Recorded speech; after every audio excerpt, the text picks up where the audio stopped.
আরে অনুকূল ঠাকুরের মত তো আমাদের সনাতন ধর্মের সাথে কোনো জায়গায় মিল নাই।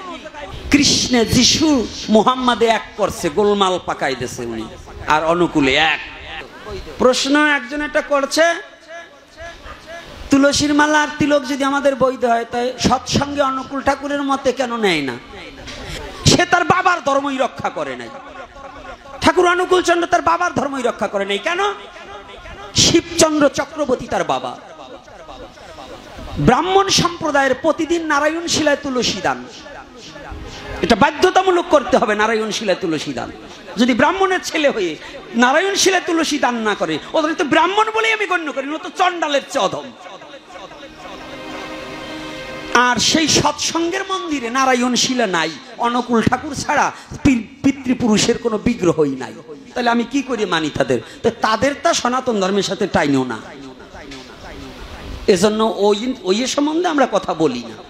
কারণ যাদের পিতৃ, সে নিজে বাক্য একটা লেখছে, পুণ্যপুঁথিতে লেখছে, পূর্বত্তন মানে না যারা, নিচ্ছুক মেলচ্ছ জানিস তারা।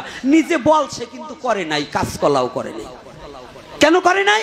পূর্বত্তন, পূর্বের ধর্ম রক্ষা তিনি করে নাই, অর্থাৎ তার ভক্তদের শিক্ষা দিতে পারে নাই রাধা কৃষ্ণ ভজন, গৌর হরির ভজন তিনি শিক্ষা দিতে পারেনি।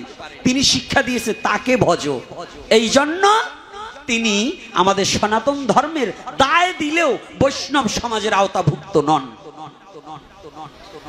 এজন্য কেউ কষ্ট পাবেন না। অর্থাৎ তাদের মালা নাই, তিলক নাই, পৈতেটাও খুলে থোবার পারলে বাঁচত নাকি তাও বুঝি না। কারণ যেখানে কৃষ্ণে যিশু মুহাম্মাদে এক করছে, গোলমাল পাকাই দিয়েছে উনি, আর অনুকূলে এক। এজন্য আমরা মেনে নিতে পারি নাই।